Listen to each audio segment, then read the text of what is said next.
Прекин на преговорите со Бугарија, укинување на договорот за добрососедство и сите историски комисии со источниот сосед. Тоа се главните барања на Сдруженијето Трета република, што утринава целосно го блокираше автопатот Штип-Миладиновци.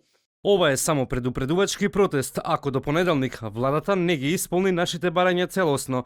24 часа ќе блокираме 4 локации во државата. Локациите ќе ги откриеме непосредно пред блокадите. Од МВР велат дека протестот не е пријавен до нив, а завршил во 10 часот. Според сведоштвата на луѓето кои што утринава патувале по овој пат, автопатот Штип-Миладиновци најнапред бил затворен во двата правци, но потоа со асистенција на полицијата била ослободена една од лентите. Автопатот Штип-Миладиновци е најбрза врска на целиот источен и југоисточен регион со главниот град. Поради блокадата, утринава се создаде колона на возила долга околу 1 километар, а голем дел од автомобилите се враќаа по стариот пат преку село Кадрифаково.